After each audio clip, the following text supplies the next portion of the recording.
Hi hello this is Anvitha welcome back to Ken's creative and four three. So ఇప్పుడు నేను చూపిస్తున్న రా materials వచ్చేసి 5 ప్లేసెస్కి అయితే షిఫ్ట్ చేయాలన్నమాట. సో ఏమేమి పంపిస్తున్నాం అనేది చూసేద్దాము. ప్యాకింగ్ వీడియో చూపిస్తాను. అండ్ చూసే ముందు గివ్అవే గురించి తెలిసిందే కదా, ప్రీవియస్ వీడియోలో ఎవరు గివ్అవే గెలుచుకున్నారు అనేది ఈ వీడియోలో చూసేద్దాము. అలాగే ఈ వీడియోలో ఎవరు గివ్అవే గెలుచుకున్నారు అనేది నెక్స్ట్ వీడియోలో చూసేద్దాము. సో నేను నార్మల్గా ఏంటంటే ఎప్పటికప్పుడు క్లియర్ చేసుకుందామనే చూస్తుంటాను. సో నెక్స్ట్ డేకి ఆర్డర్ ఫ్రెష్గా తీసుకోవచ్చు అని చెప్పేసి. సో ఇలా హడావిడిగా ప్యాకింగ్ చేస్తూ ఉంటే స్కూల్ నుంచి కాల్ వచ్చిందనమాట. సడన్గా వెళ్ళాల్సి వచ్చింది. బాబుకి కొంచెం దెబ్బ తగిలింది. వాళ్ళు చిన్నదే అని చెప్పారు, బట్ నేను దగ్గరికి వెళ్ళి చూసినాక తెలిసిందనమాట. అంటే వాళ్ళు నేను ఏడుస్తానని చెప్పేసి చిన్నదే అని చెప్పారు. వెళ్ళినాక చూశాను, ఇంకా నేను ఏడుపు కంట్రోల్ చేసుకోలేకపోయాను ఇంత సిచ్యువేషన్లో. బట్ అయితే అంతా జరిగింది. హాస్పిటల్కి వెళ్ళాము. కుట్లు వచ్చేసి ఒక 6 కుట్లు దాకా పడింది అనమాట. హైబ్రోస్కి పైన తగిలింది. దేవుడి దయ వల్ల కంటికి తగలలేదు, అది దేవుడి దయ వల్ల అనుకోవచ్చు. అది హ్యాపీ అనమాట దానికి. అయితే హాస్పిటల్కి వెళ్ళి వచ్చాము. ఇంకా నాకు ఏమి చెయ్యాలనిపించలేదు అనమాట. ప్యాకింగ్ కానీ అవన్నీ కంప్లీట్ చేద్దామనే ఆలోచన లేదనమాట. ఎట్లా చేశాను అట్లనే వదిలిపెట్టేశాను. ఇంకా నాకు నైట్ అవ్వగానే కాల్స్ మీద కాల్స్ వస్తున్నాయి.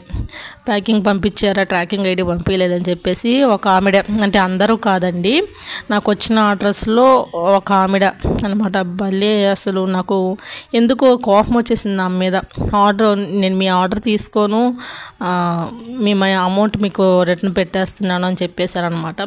అలాగే పెట్టేశాను కూడా ఆమెకి. అసలు అర్థం చేసుకోవట్లా ఆమె. అంటే మన ఇంట్లో జరిగే సిచ్యువేషన్ వాళ్ళకి చెప్పాల్సినంత అవసరం లేదు. జస్ట్ కొంచెం బాబుకి హెల్త్ బాగాలేక ఈరోజు పంపించట్లేదండి, రేపు పంపిస్తానని చెప్పాను. మీ బాబుకి హెల్త్ బాగాలేకపోతే నేనేం చేస్తాను అది ఇది అంటున్నారు ఆమె. మాకు ఆర్డర్ ఈరోజు కావాలండి, ఖచ్చితంగా ఈరోజు పంపించండి, మేము రేపు రిసీవ్ చేసుకుంటాము అది ఇది కొంచెం ర్యాష్గా మాట్లాడారు. ఇంకా అట్లా మాట్లాడితే మేడం అది చెప్పా, కొంచెం బాబుకి స్కూల్లో తాకింది, దెబ్బ తాకింది, ఇది సిచ్యువేషన్ అని చెప్పాను. ఆమెకి సిచ్యువేషన్ చెప్పినా కూడా ఆమె అర్థం చేసుకోవాలి. అప్పుడు అర్థమైంది ఆమెకి అసలు మనుషుల విలువ తెలియదు, పిల్లల విలువ తెలియదు అని అనిపించింది ఆమెకి. అసలు ఆమెకి పిల్లలు ఉన్నారో లేరో కూడా తెలియదు. పిల్లలు ఉన్న తల్లిదండ్రులు ఎవరు అట్లా మాట్లాడరు. సో బాగా కోపం వచ్చేసి మీ అమౌంట్ మీకు రిటర్న్ పెట్టేస్తున్నాను, ఇంకోసారి నా దగ్గర ఆర్డర్ తీసుకోవద్దు, మీ ఆర్డర్ నేను తీసుకోను అని చెప్పేసి అమౌంట్ రిటర్న్ పెట్టేసి ఆమె నెంబర్ బ్లాక్లో పెట్టేశాను అనమాట. ఇప్పుడు సిచ్యువేషన్ ఏంటంటే అందరికీ ఒకేలాగా ఉండదండి, ఏ టైంలో ఏది జరుగుద్దో తెలియదు. సో కొంచెం అర్థం చేసుకోవాలి. అండ్ నాకు హెల్పర్స్ కూడా ఎవరు లేరు. ఆల్రెడీ నేను లాస్ట్ వీడియోలో అప్లోడ్ చేస్తున్నాను. అన్నీ నేనే చేసుకోవాలి. ప్యాకింగ్ నుంచి పంపించడం వరకు, కొరియర్లో పంపించడం వరకు అంతా నేనే చూసుకోవాలండి. ఇలాంటి సిచ్యువేషన్లో పిల్లోడికి ఇట్లా తగిలింది అంటే ఎట్లా, అసలు ఎంత ఉన్నా కూడా ఇప్పుడు ఇవన్నీ చేసేదంతా పిల్లల కోసమే కదా, వాళ్ళ కోసం చేస్తున్నాము. వాళ్ళకే అట్లా తగిలితే ఎట్లా చేస్తాం చెప్పండి, ప్యాకింగ్ కానీ ఎట్లా పంపిస్తాము. సో నేను చేసింది కరెక్టా రాంగ్ అనేది మీరే చెప్పండి. నేనైతే అసలు ఆమెను బ్లాక్లో పెట్టేశాను, అంత ఇరిటేట్ తెప్పించింది. ఈ ప్యాకింగ్ వచ్చేసి నైట్ కూర్చొని చేసామన్నమాట. అంతా తీసి పెట్టుకొని బాబు పడుకునే రూమ్లోనే తీసుకొచ్చుకొని పెట్టుకొని బాబు దగ్గర కూర్చొని ఈ ప్యాకింగ్ అంతా కంప్లీట్ చేశాను.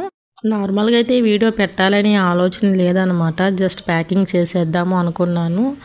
బట్ మీకు తెలియాలి కదా ఇలాంటి వాళ్ళు కూడా ఉంటారు అని చెప్పి నేను వీడియో అప్పటికప్పుడు మళ్ళీ అనుకొని పెట్టాను అనమాట.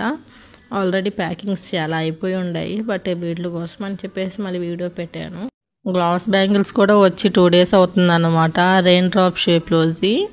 బట్ అది అసలు ఓపెన్ చేయలేదు, కుదరక టైము. అండ్ ఇప్పుడు ఇది జరిగింది కదా, కుదిరితే ఈరోజు చేస్తాను, లేదంటే రేపైనా ఎల్లుండైనా చేస్తాను.